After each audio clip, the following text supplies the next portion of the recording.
Hey everybody, have you considered starting a podcast? We here at Screwball highly recommend Podbean for getting your podcast out to a larger audience. Podbean has given us the opportunity to easily bring you Screwball each and every week on all of your favorite podcast services. Use the link podbean.com/screwball to sign up and save up to 35% annually. You can also use the link podbean.com/pro/screwball to sign up for a business subscription. Happy podcasting. Hey everybody, welcome back to Screwball, a baseball podcast, your home for everything baseball. I'm your host, Mike Lepre, here with my co-host, Frank White. Hey, how's it going? This is episode 129 of Screwball, and we are officially into the 2022 MLB postseason. We've actually even seen the first round of the playoffs. The first time we're seeing a wild card series in MLB history. So by the time you hear this, we'll have already seen some division series games. But as we're recording this, we're already a playoff series down. So we're just going to get into the last little just kind of notes of the 2022 regular season and then just move right into the playoffs because that's obviously a hot topic right now. There's really not much else going on. So just real quick, just to kind of lead off the show as a heads up, if you had missed it, at the end of the 2022 regular season, Aaron Judge did hit his 62nd home run and he passed Roger Maris for all-time AL home run record. He did it in the 161st game of the year, first at bat. So he officially holds the record. He's the sole owner of the single-season AL home run leader. And in the same game, Garrett Cole passed Ron Guidry for the Yankees' single-season strikeout record, which is pretty impressive. I believe he had 250-something. Not quite the 300s like we see sometimes. But, so just little notes like that I just want to kind of throw in there. We had kept up with Judge and Pujols pretty much the whole last month. And Judge did actually do it. So, and a lot of people, now the debate starts, is he the real, people in their minds, is he the real home run king, is Barry Bonds, is, this and that. So there's some people that still hold on to the 154 games with Ruth. So there's a big debate there that's been going on, but let's just move on to what really has kind of been the hot topic, and that's the wildcard games. So I'll just kind of give you the winners of each series, and then Frank and I are just kind of going to get into what we thought, where we go from here, predictions, all that good stuff. So, in the wild card games, the only series that went 3 games was the Padres and the Mets. The Padres did edge out the Mets in Game 3 of the 3-game series. Mets, I believe, only had one hit in that last game that kind of went down with a whimper. Phillies swept the Cardinals in 2 games at St. Louis. Mariners swept the Blue Jays as well at Toronto. And the Guardians swept the Rays in 2 games, a very long second game, 15-inning affair at Cleveland. So the matchups are set at Guardians-Yankees, Mariners-Astros, Braves-Phillies, and Dodgers-Padres for the division series. So I've already been talking a little bit here. So I'll just ask Frank right off the bat here what he kind of thought of some of these wildcard games, what he thought of the format, was he impressed by anyone, all that good stuff. So, I don't know what you were kind of thinking with some of these wildcard series. There was one obvious big one that ended yesterday as we're recording this, but, only one went 3 games. The other 2 clean sweeps, 2 games, in and out. I think the wildcard series, you'll see a lot of sweeps like that. I think it's just because once you lose that one game, it's Game 7, right? No. So it puts a lot of pressure on teams. You don't really get that postseason feel because you're off the rip. You're in the postseason and you're in Game 7s right off the rip, right? I thought Cardinals-Phillies series, I thought the Phillies played well. They pitched very well. Their 1-2 punch is as good as anybody's when they're healthy. Saves their bullpen. That's not that great when both starters go 7 innings or so. Yeah. Thought the Cardinals were let down. They blew Game 1. I really felt once they blew Game 1 that they were in trouble. Yeah. I thought Oliver Marmol, the coach for the Cardinals, really blew that game. Not taking Helsley out earlier. He's your guy. Taking your pitchers, taking Quintana out too early, and using all your bullpen guys, and then using Helsley late, and then letting Helsley work himself into a lot of trouble was too much. I even thought maybe Pujols batting second in that lineup wasn't that great of an idea either. It was a bit weird, yeah. I thought overall the Phillies played well. I thought the Cardinals were kind of a letdown. I really had them going deep into the playoffs. Yeah. The Rays, Cleveland. Cleveland pitched is what they do. They manufacture runs. They hang in games. I know they won both games on home runs, even though they don't really hit home runs. They play good defense. They pitch. They got a great bullpen. They don't hit. This is what it is, but they won the series. They hit enough. And then Tampa Bay, as we all know, they don't hit. Yeah. They don't hit. They pitched very well. They got a pretty good bullpen. They played pretty good defense. They just don't hit. They don't hit unless, they got Rainier, Rosarena going nuts and, guys like that, but they didn't do it. So Rays lost that series on the fact they don't hit, and that's expected, and that was kind of expected going to the playoffs, so they're just not going to hit. Right. So Makes sense. That series was kind of slow and boring, but that's what happens when you don't hit. The next two series I thought were just, Seattle, Toronto. Seattle came out, ball fire, game 1. Toronto, in game 2, does what they always do. They collapse. They're a team that collapses. They're a team of heartbreaks for the last, many years. Yeah, quite They a bit always have now. heartbreaks. They always heartbroken, and blow it, and do this, and fall apart, and falter. The better they are, the worse they do. They're a team that needs to be not projected to do nothing, and they'll do better. When they're projected to do anything, they falter, they fail, they collapse. 9-1, 8-1. That game was right. 8-1, yeah. 8-1 and 9-5, I think. Late in that game. Yeah. Mm-hmm. And they blew the game. And then but that's what Toronto does, and we talked about it last year. We talked about it this year. They can score a bunch of runs early in a game, and then absolutely stop scoring. That offense is so touchy, hot and cold that it literally can go 2 innings of you can't get an out, and then 18 innings of not getting a hit. Yeah. So True. And they couldn't pitch all year. The bullpen was actually better than probably expected, and Seattle just scrapped along and played like they had nothing to lose because their team hasn't been to playoffs in 20 years. So it's like, well, we made it, so we already won the season. Yeah, right. Right? Their World Series was making the playoffs. Mm-hmm. Now, they obviously want to win the World Series, and they have aspirations to do that. Well, let's just be honest. Getting the monkey off the back was just getting to the playoffs. Yeah, just get there in 21 years. Yeah, so they kind of, but good for them. They played well. They hit. They pitched very well. And that's what you got to do. And then the last series was befuddlement, right? The Mets faltered. The Mets collapsed. The Mets failed. The Mets demise. The Mets, whatever word you want to use, Frank the Tank going nuts. The Mets were an embarrassment. 101 wins of embarrassing. Held the headlines since the owner came in. They had an unbelievably bad deadline. They paid $43 million a year for a pitcher to come out there and lay an egg twice at the end of the year. You got another pitcher in the ground. People like to say he's one of the best pitchers. He pitched pretty well, at least in the wild card. Against the Braves, he didn't. Down the stretch, he didn't. Got beat by Oakland. He's out the door. Talked about the trumpets for Diaz. That became a persona of the team. And I don't know if they pumped other teams up to face him. I don't know what happened, but the team fell apart once they started bringing that trumpet guy in. Yeah, it's true. Well, that's collapse. I don't want to hear it. That's what happens. And listen, Braves were a good team, and I think the Mets were a good team. I think the Mets 101 wins. I think might have been a little higher than maybe they could have been. I think maybe 5-6 less wins. You're not really worried. I had a good year. It was the idea that we were weeks into the year, months into the years, and the Mets were going to the World Series. The Mets can contend with the Dodgers. The Mets could beat everybody. The Mets could do this, and the Mets could do that. And the Mets blow the division. And the Mets can't beat the Cubs. The Mets can't beat the A's. The Mets didn't beat Pittsburgh. They didn't beat the Braves. They couldn't beat the Padres. So what happened? Well, they didn't hit. Right? Lindor didn't do much. He didn't in the wild card. He did better. Alonso hit the home run, but really didn't do much. McNeil kind of hit around. He did his thing. Nimmo had a big day though, but they didn't do anything when they needed to. What were they? 2-3 for 25 in a series with runners in scoring position. Yeah, it was bad. Yeah, they didn't hit. Marte was a hero or an Iron Man coming back and playing. Right, yeah, threw a I was really surprised. broken finger and not being able to throw the ball. Yeah. We've seen once. Their lackluster ability at the catching position killed them. And then just, you pay a lot of money for them starting pitchers to not do their job. Yeah. That's what happens, right? Marcana was invisible. And I don't know. I don't know if you want to go back and look at our deadline talk. You weren't going to hear a word about the guys they traded for on the deadline. I said that. I can tell you right now, you can go back and listen to it. That's almost word for word. Was Tyler Naquin going to be in your postseason lineup? It was Daniel Vogelbach going to be your postseason lineup? No. So why'd you trade for him? That was not they did nothing. They did nothing for you. They weren't even in the lineups. Yeah. So, good job.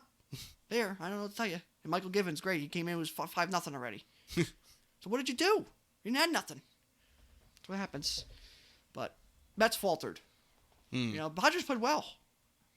Padres played good. Don't get me wrong. They did play well. It wasn't like the Mets just blew it and gave it away. I thought the Cardinals kind of blew it and gave it away. Padres played well. Just all you hear about the Mets all year, right? And the new owner, and they did nothing. And now the team's falling apart. Not much they could do about it. You got Scherzer, already on the last year of his deal. He only signed a 2-year deal, right? Or It was a 2 or 3 year deal. He's yeah. already aging. We already see it. The last couple of years. DeGrom's gone. See you later. Edwin Diaz is gone. See you later. I think Taijuan Walker's a free agent, right? See you later. Chris Bassett's a free agent. See you later. More candidates signed. Escobar came on strong at the end of the year there. Nimmo, free agent. I don't know what they'll do with him. Ketchin's a black hole. James McCann was a waste of time. The team, I think Seth Lugo gone, right? See you later. They already said I don't think that he's coming back. So they got a lot of question marks. Showalter, again, I don't know what's up with him. Yeah, it took him to the playoffs, and then it's always a question mark from there. So the Mets, I thought, faltered. San Diego played very well. They hit very well. They drove the ball very well, which they didn't do all year. They pitched pretty good, right? Snell was kind of an egg, but they pitched pretty well. Yeah, Darvish and Musgrove had great starts. Their bullpens pitched pretty well. Hader looked all right yesterday. They played pretty good defense. Mm-hmm. They hit when they needed to. They had the energy. It just, they had the spunk, the stank to them. They did the thing. San Diego looks like a team that could be dangerous, but I just don't know how consistent they could be. What we've seen 162 games of, poorly played offense. Yeah, I agree. And hit or miss pitching. I don't know how consistent they could be. But, it was a good series. It went 3 games, and I just thought the Mets really let a lot of people down, let their fan base down. And that might have been their big chance. Unless they have a big free agency, which free agency doesn't look like it could be very big free agency for every team. But yeah, I don't know. Got to retain a lot of. It looks like this was really their biggest chance here. We'll see. They could make a bunch of moves and be better next year. Yeah. But you look at what their future looks like here and their current MLB roster, and you realize that, boy, this was the team that had a chance to really at least get real deep. And oh, yeah. A lot of talent on that team, so. But that's what happens. That's where we stand. I thought the Walker Series games were good. You had excitement. You had a series, right? You had the 2-3 games.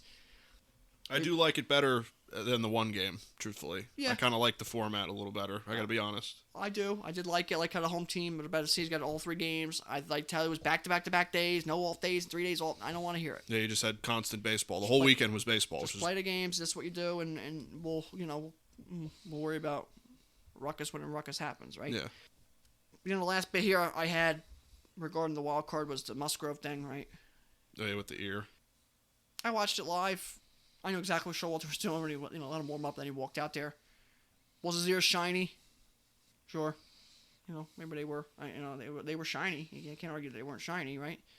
But here's the question: if I was the Padres, I was Bob Melvin, I would never let him the umpires come close to my pitcher. Reason being, he gets his hand checked every other inning. Mm-hmm. He gets his glove checked every other inning. Now, if they do their job right or not, I don't know. But they get checked every other inning. Why are we going to check him again?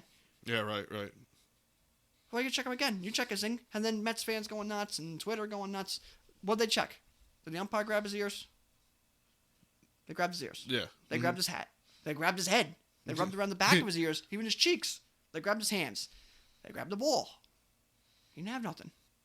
Right or wrong, you don't believe it or not, that's what they said. He didn't have nothing. That's all we can go by.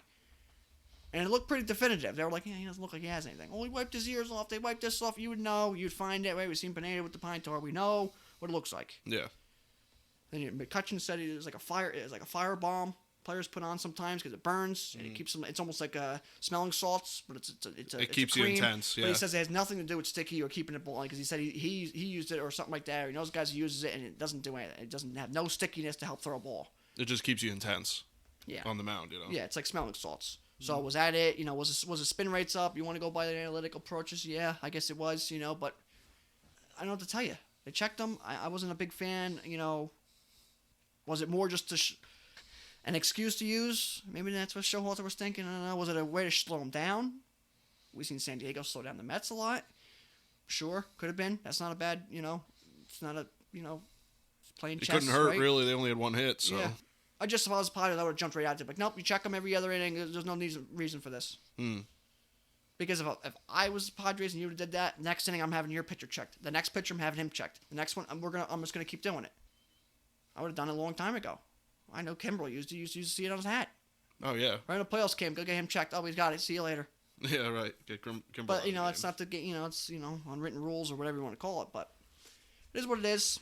They checked him. He didn't have it. We've seen Kenny Rogers, right, and Lester with the big booger, and Clay Buchholz with the stuff in his hair, right? They always said. Yeah. Bumgarner, I think, with the stuff in his hair. They thought, and it wasn't really I've heard that. much of a rumor there. But Buchholz was a big one. Mm-hmm. Lester was a big one. Go figure with those guys. Yeah. Kenny Rogers against the Yankees years ago in the playoffs. I can't really think of too many other ones off the top of my head right now. But it is what it is, right? You could have not given up 7 runs yesterday. or 6 runs yesterday. Or maybe you have a case there, right? You could have won game 1 with Scherzer on the mound. You could have not went 3 for 25, I believe, or run a scoring position, give or take. Yeah. So I mean, that's where you should have. Yeah, that's where you kind of lost Tighten the the series. screws there, yeah. Not really. The guy having possibly Vaseline on his. I don't know what he had. Yeah, that's clear. Like it wasn't like he had pine tar. That was the first thing I thought of was like Vaseline. Attack, Vaseline or the mixture of the Vaseline or suntan lotion, but that's like a white powdery. Yeah, it's a little bit more. Yeah. It would have been Vaseline. I don't know what it would have done. I don't know. I seen people say it was even some sort of lubricant. I'm like, well, that would make no sense. That would make the ball slippery. Yeah, right. Are you stupid? Mm-hmm. I don't know. It's frustrating if you're a Mets fan. You see it, and his ears are shining up, something fierce. Especially when you're already down that much, your seasons, you're staring the death of your season in the face. But and it is what it is, right? They checked him. You can go by so you have everything else to blame, right? You lose that game 1-0, and he throws a no hitter. Yeah, right. And what would they done? They would have checked him, and they would have found something. They would have thrown him out, and they would have lost 6-0 anyway, right? Probably. They ain't gonna change the game. Yeah. We're just trying to get goodbye. Oh, you still lose. All right, thanks. Overall, baseball was played well. We've seen 15 innings, no Manfred man. Good pitching, very good pitching. Deep starting pitching in the playoffs. Starting pitchers for a while go 3 innings. It was like, that's a great start in the playoffs. You guys going 7, 8 innings. Exciting, right? It's awesome, yeah. Overall, though, good baseball. I was excited and I was happy. I watched. Leads us right into, deep playoffs here and what can happen. You got a couple teams here. 4 teams, right? If it was 4 series, they have 4 teams coming in red hot, feeling themselves. With another champagne bath. Yeah. Yep. With other teams sitting for 5, 6, 7 days. Anything can happen. Yeah, absolutely. So, exciting. We ready to go. Yeah. I thought it was good baseball. I sat down and watched all 15 innings of that Rays-Guardians game, and I wanted to run through a wall. It was so boring. I think at one point, I didn't even see a ball hit to the outfield. It was just like strikeout, ground balls. I think 4 or 5 balls in a row hit to the second baseman for that double play. Yeah, yep. It was like the same exact spot in the field. It was the same ball. I'm like, all right, so we got that down to a science. It was like the Twilight Zone. That game was rough to watch. The Mariners' comeback against the Blue Jays was pretty unbelievable, even though it did kind of end with that hit to Springer. It kind of got his bell rung.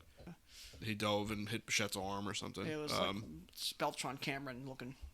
Yeah, it was rough. I thought Bichette broke his arms. He came up kind of holding his arm and yelling. That was pretty. I mean, the Blue Jays played overall pretty well. They just blew it right at the end there with giving up 9 runs essentially. The Mets Padres, I expected more out of the Mets. I had them moving on.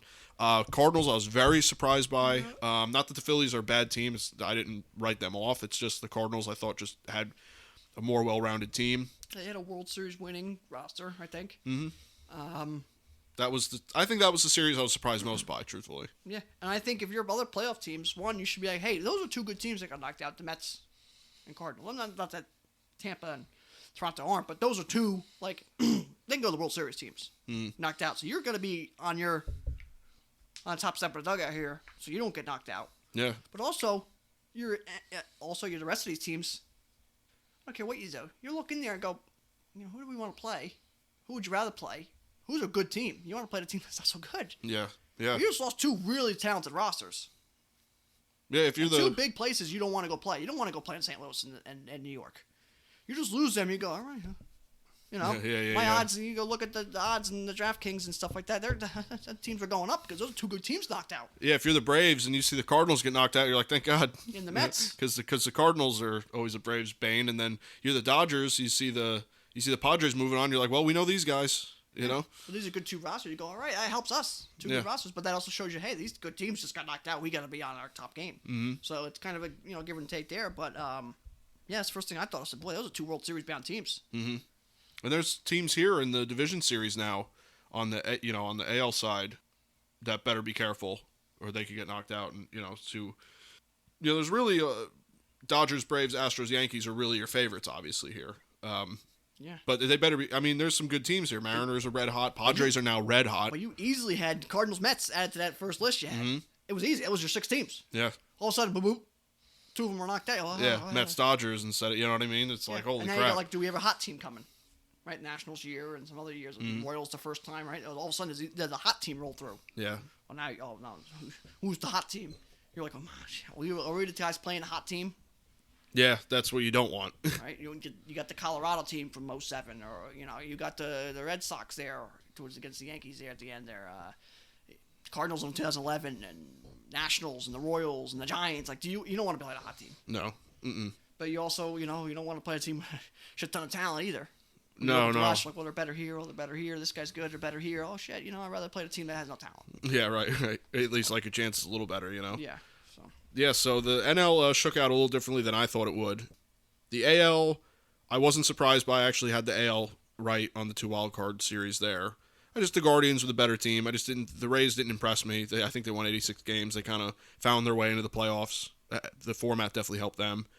Blue Jays, Mariners, I thought could have went either way, but I thought the Mariners overall were a better built team. I think with the addition of Luis Castillo, they definitely had the better rotation. So I'm not surprised in AL. NL, I'm sure the Dodgers and Braves are like, thank goodness. There's a little part of them, even though the Dodgers got to play the Padres, and the Padres would love to beat them.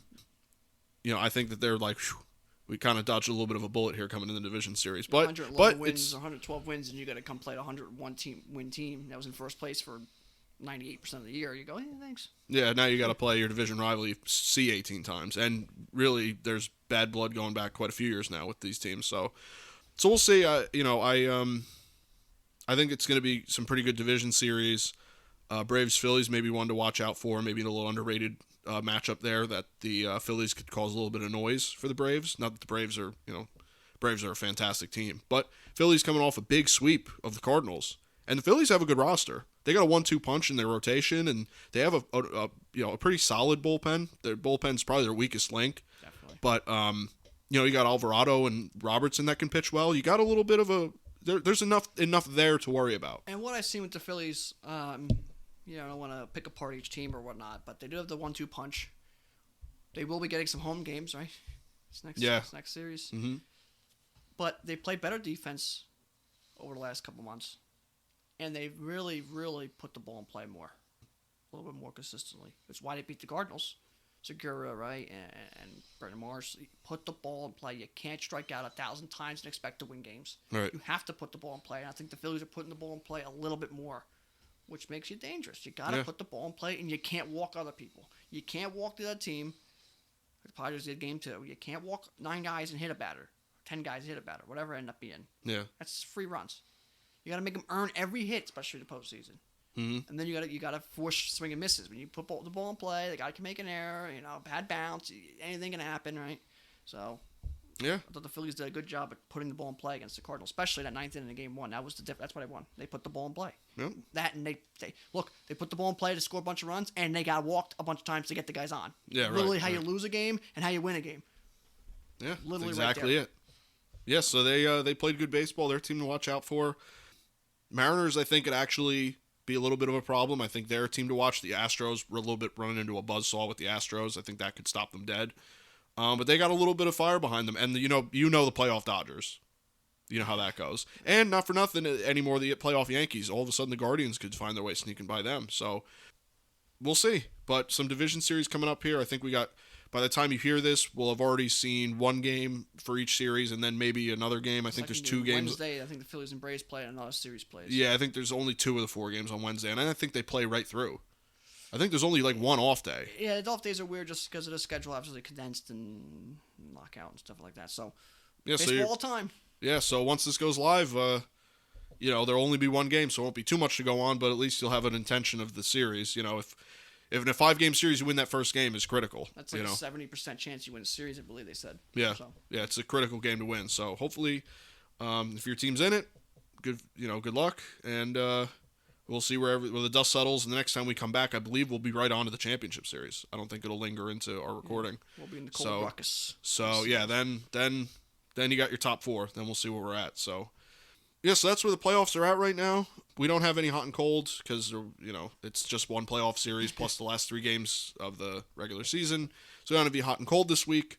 I don't really think there's even much to go in with injuries. No, I'm not going to go into injuries. We're not going to go into the stats of each player. We're just going to talk about a little bit of baseball.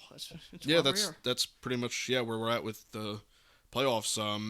Yeah. There will be, if series goes 5 games, they'll have a little bit more to chew on. Yeah. With the division series, we can talk a little bit more. But wild card series, it was for a lot of them 2 games out. Goodbye. Yeah. Yeah, and for next round, I mean, we already said it. We got Cleveland versus the Yankees. I think Yankees take that. Right? I think that's where we're standing there. I think Mariners, Houston. I think Houston ends up taking that. My opinion here. And then nationally, I think can really get. There's going to be ruckus somewhere. I think it's more in the National League, just because I think those 2 teams, the upset teams can pull it. I think the Phillies versus Atlanta. I don't know if I want to pick the Phillies to beat Atlanta. I really don't. But I really think the Phillies could beat Atlanta. I think the Braves, I guess, pull that out. I don't know where I stand exactly. If I pick the Phillies to beat Atlanta, then I'm Dodgers beat the Padres. Yeah. So if I flip it, right. I think the Padres can't beat the Dodgers. Are due for a couple wins against them. 5-game series plays better into beating a team like that. Mm-hmm. Right? You play really good one game, you win that game. The other team makes one mistake, they lose that game. All of a sudden, that's 2 games. It's 2 wins. You got to find 1 win now. Mm-hmm. You could do that. So I think maybe the Braves pull that out. And I think the Padres beat the Dodgers. If I'm going to go that route, I really don't know though. But I'm going to pick that because I can't stand looking at the Dodgers anymore. So and tell me who's pitching out of their bullpen. That's my question. If you're a Dodgers fan or root for the Dodgers, who's pitching out of the bullpen? Because Kimberly ain't getting her done. Blaine Trinan don't pitch no more. Gratterall thing's hurt. We got Michael White or someone out there. I don't know. Their pitching overall is a bit strange to me. And then you don't have starting pitching that can go real deep in the games. They haven't done it all year. It's not like Urias goes 8 innings. He can figure out 3 outs. Like no, Urias is gonna go 5. Constance's gonna go 5. Maybe Kershaw will go 7. But again, he hasn't pitched much long in the games, and he's old. Yeah, he's getting up there. And then Kershaw has had 1 good postseason, so you got to watch that. And so I don't know. Yeah. Well, they're gonna out-hit everybody. They could definitely out-hit people. Postseason hitting goes down, and especially Dodgers at LA at night, ball doesn't carry quite the same. So it's like. Yeah, and you have Darvish and Musgrove pitching like how they pitched against the Mets. All of a sudden Dodgers could find themselves in a little bit of a sticky situation. So it's certainly possible. Yeah. So that's where I think I don't know. I just figure someone's gonna upset somebody. Yeah, there's got to be an upset. I'd rather somewhere. see the San Diego upset the Dodgers, but I can see the Phillies. Like I'm not gonna say I'm gonna pick. I really feel comfortable picking over there, but I think I'm gonna go with probably Atlanta, and then I'll probably pick San Diego. That's probably where I'm standing. No, yeah, I went the opposite route where I just went with the favorites. I unintentionally I didn't just pick the favorites just because they were the favorites. I just think that's how it's going to shake out. So I have Yankees the only sweep. I just think the Guardians. They didn't impress me in the wild card series, and that's the main reason I have it as a sweep is because they struggled to do anything against the Rays. I think there was 4 runs between both teams in 2 games, which is 3 games. Really almost 3 games. It was 24 innings of baseball. So they did nothing to impress me, and unless the Yankees really are, because of the rest, come out ice cold, I think that they should handle them. Truthfully, but if you're going to come into home runs are going to win the game. Cleveland hit 140 home runs and the Yankees hit 250. So yeah, the Yankees not really the game you want to match up with if you're at Cleveland. No, especially you got to come out first 2 games at home. The Yankees are home, so a home run bandbox for the Yankees that they're familiar with. So I just think that's a clean sweep. I nothing against the Guardians. I think they're actually a really well built team. Got good pitching and actually a pretty potent lineup. But I just think that they did nothing in the wild card series to show me that they could upset the Yankees. Mariners, Astros. I have the Astros winning in 5. I actually think the Mariners can give them a hard time because the Mariners are familiar with them. Mariners kind of are red hot now, coming off that Blue Jays win. I think they're going to give them a hard time, but the Astros are the better team, and they're going to show it. Braves, Phillies. I have Braves in 4. I just think the Phillies just aren't going to have enough steam behind them to beat the Braves. I think the Braves are too good. And Dodgers, Padres. I have Dodgers in 4. Again, same kind of concept. I just don't think the Padres have enough steam to beat the Dodgers. Although, if I were to pick the upset, I'd say Dodgers-Padres is your upset because the Padres are familiar with the Dodgers. There's 3 divisional matchups here. Let me preface it by saying that out of the 4 division series, 3 of them are divisional matchups, divisional rivalries. But the Padres and the Dodgers have that little extra, stank to it. The Padres and Dodgers do not like each other. The Padres very much want to beat the Dodgers. Because the Dodgers really the last 2 seasons have kind of just big brothered them. Padres really haven't gotten into that postseason mode and really have hey, we're here too. They haven't really gotten to that point. So I think this is their chance to do it. And not for nothing, but I just don't trust the Dodgers in the playoffs. So I think that if you comes down to coaching decisions, I think Bob Melvin beats Dave Roberts there. Right. So I think that I do still think the Dodgers are just the better team. They're just better built. Although I do agree with you that their bullpen is questionable. I just don't know where. I just don't trust Kimbrel this season, and their bullpen is just a kind of a mystery to me. So, but I do think that could be your upset. I'm watching that series as the upset series, Dodgers Padres. But yeah, I have pretty much all the favorites winning, but maybe add a little question mark on the Dodgers Padres series. Yeah. Although I mean, granted, any of these teams could win. All these 8 teams, any of them can win. Oh yeah. It's just I think that your better teams are going to be the better teams here.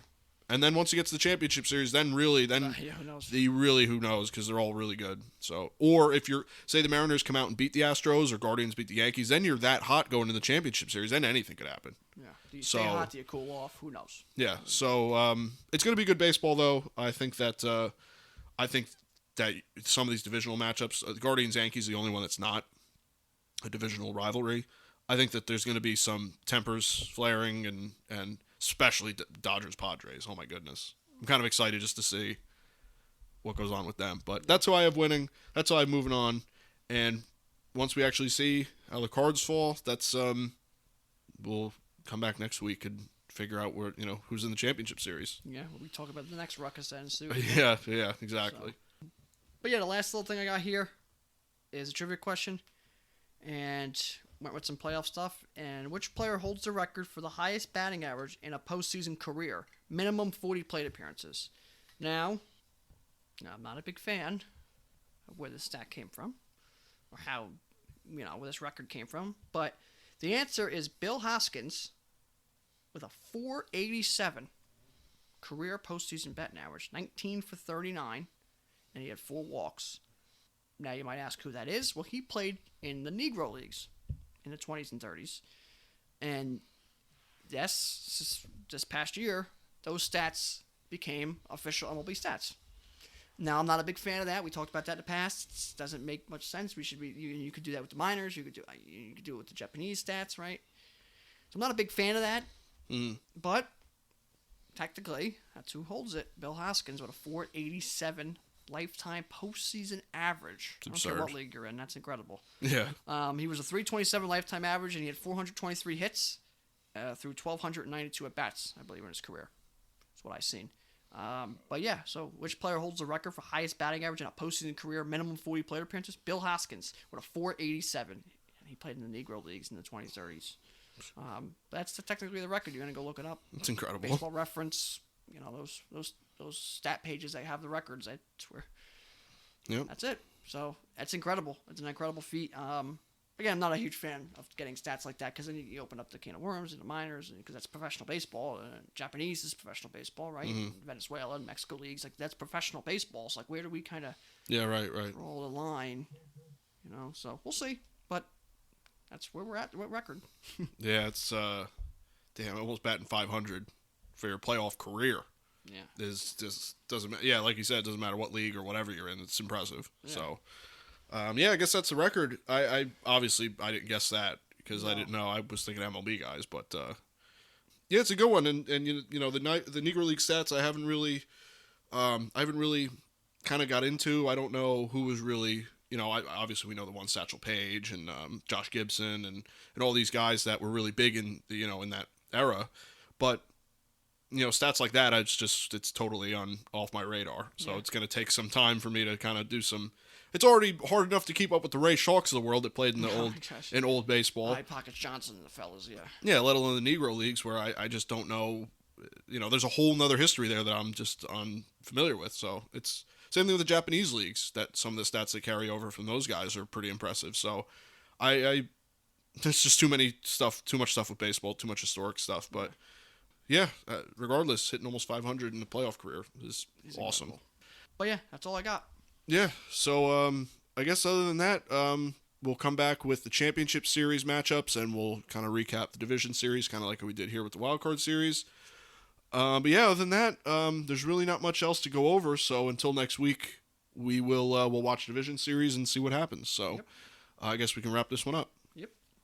All right. Well, thank you guys for listening. You can catch this podcast on Apple Podcasts as well as Google Podcasts and Spotify. You can listen on our regularly updated YouTube channel as well as our website, screwball.podbean.com. You can follow me on Twitter at @RealMikeLepre. You can follow me on Instagram at Mike Lepre. And you can follow me on Instagram and Twitter at FDubs10. You can follow our official Screwball Twitter at ScrewballPod. You can follow our official Screwball Facebook at ScrewballPod. No E in Screw. And that's it from us, guys. We'll see you next week. Yep, take care.